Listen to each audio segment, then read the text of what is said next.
Hello there, nice slice here, coming at you from beautiful British Columbia, Canada. True north, strong and free. And at the moment, I'm up in the air, hovering over beautiful downtown Vancouver, where the FIFA World Cup has been playing.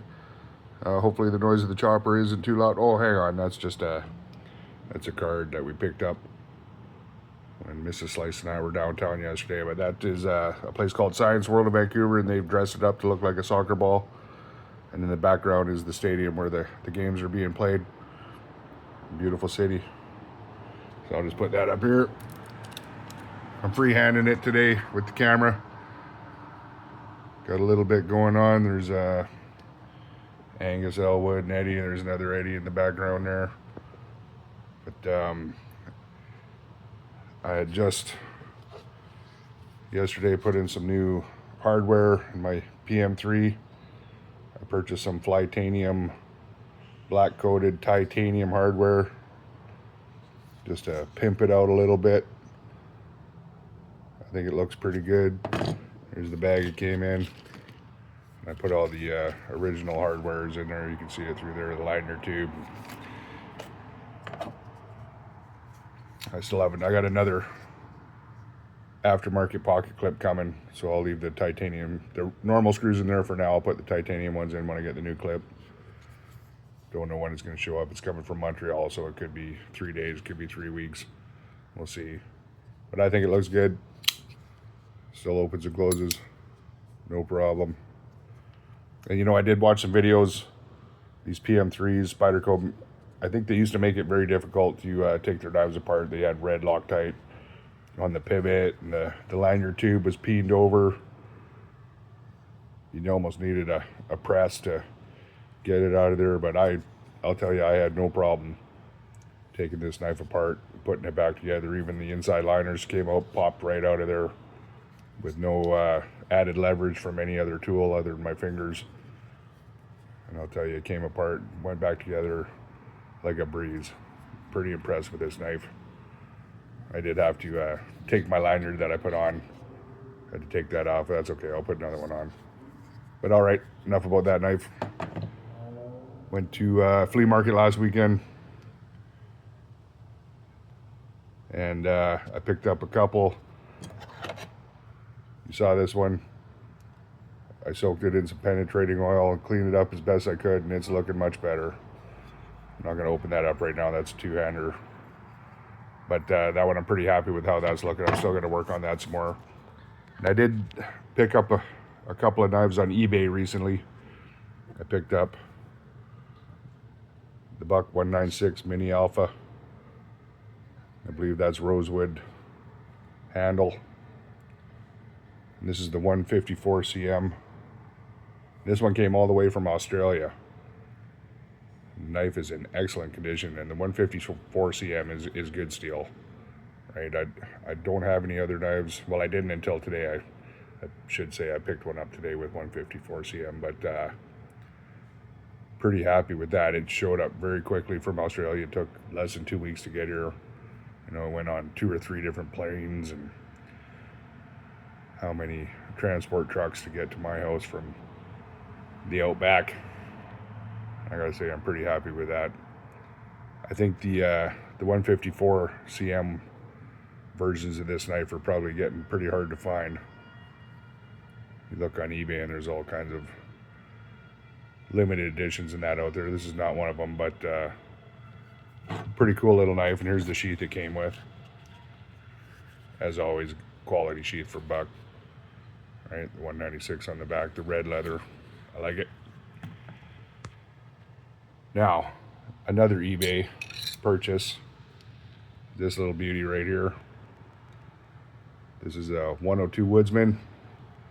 Anybody who knows what a great little knife these are.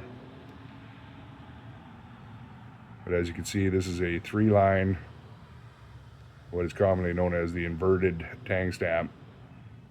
So to read it properly, you have to point the knife at yourself. Let's see if there we go. No date stamp, but it does have the model number and the USA under the model number. Now, just as an example, I have my 118.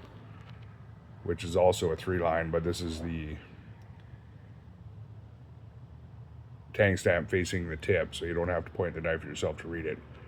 But it is also 3-line with no date stamp. So if you look at the buck date chart, this says 72 to 86 is when they did this. I think it was 86 they started putting a date code stamp on there. But then this knife, because it's 3-line, should be 72 to 86. But the fact is, they didn't flip that around until early 73, and they started doing the 3-line in late 72. So this knife was manufactured in late 1972 or early 1973. So in my eyes, that makes it even more of a better find, a little bit more hard to find, rare, you might say. But it has the double spacers. Have a good look there. That's the red micarta underneath. I'm not too worried about cutting myself. This one came with not much of an edge on it at all. I'll take care of that, but you know, it's in not too bad a shape. It's been sharpened a few times. I do have my more modern 102. We'll put them side by side. You can see the blade is quite a bit taller on this one than in these older ones, and this is 440C. This, of course, is the S35VN. But you can see this one has 2 spacers. This one only has 1.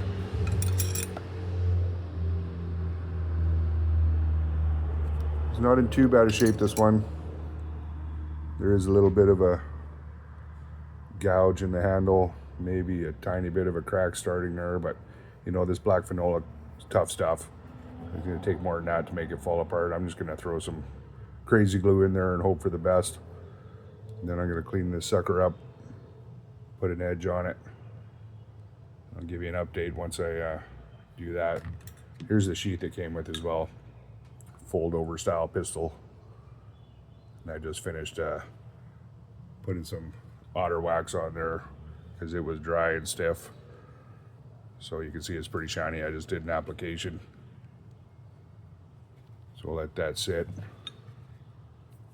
And then when I sharpen it, I'm going to strop with my new DMT diamond stropping paste. I'm trying this for the first time.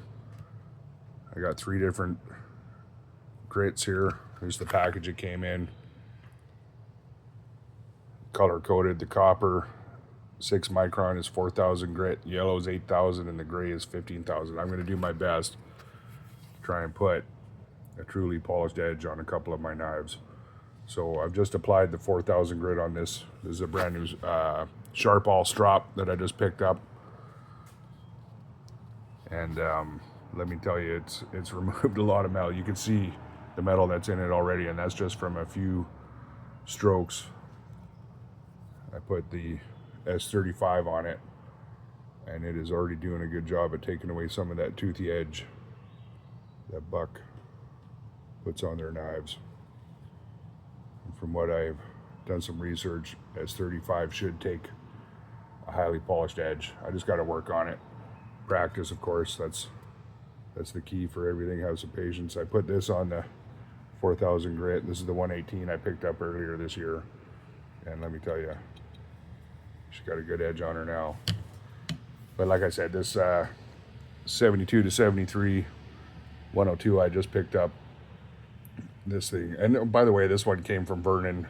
It's a city in the Okanagan of British Columbia. Not too far from here. If I got in my car and hit the freeway, I could be there without stopping in about 5.5 hours, 5 hours maybe.